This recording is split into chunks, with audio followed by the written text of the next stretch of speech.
తెలుగు రాష్ట్రాల ముఖ్యమంత్రుల సమావేశంపై అధికారిక ప్రకటన విడుదల చేసింది జలశక్తి శాఖ. ఈ సమావేశంలో బనకచెర్లపై చర్చ జరగలేదు.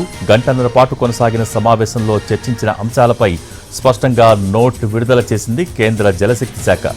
జల వివాదాలన్నీ కమిటీ ద్వారా పరిష్కరించుకోవాలని నిర్ణయానికి వచ్చినట్టుగా ప్రకటించింది. కృష్ణా బేసిన్లో నీటి ప్రవాహాలను రియల్ టైం పర్యవేక్షణ కోసం టెలిమెట్రీ పరికరాలను ఏర్పాటు చేసేందుకు రెండు రాష్ట్రాలు అంగీకరించాయి.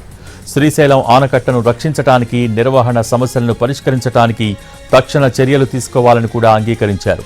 కృష్ణా నది నిర్వహణ బోర్డు కార్యాలయాన్ని ఏపీకి తరలించేందుకు రెండు రాష్ట్రాలు అంగీకరించాయి.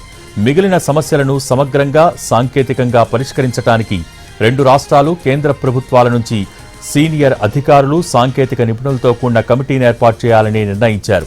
ఈ కమిటీ అపరిష్కృత సమస్యల్ని అధ్యయనం చేయటానికి, సమానమైన, సమర్థవంతమైన నీటి భాగస్వామ్యాన్ని నిర్ధారించడానికి, ఆచరణీయమైన పరిష్కారాలను సూచించడానికి పనిచేస్తుంది. ఆంధ్రప్రదేశ్, తెలంగాణ మధ్య సహకారాన్ని పెంపొందించడానికి, రెండు రాష్ట్రాల ప్రజల ప్రయోజనం కోసం స్థిరమైన నీటి నిర్వహణ పద్ధతుల్ని సులభతరం చేయటానికి జలశక్తి మంత్రిత్వ శాఖ కృషి చేస్తుందని తెలిపింది.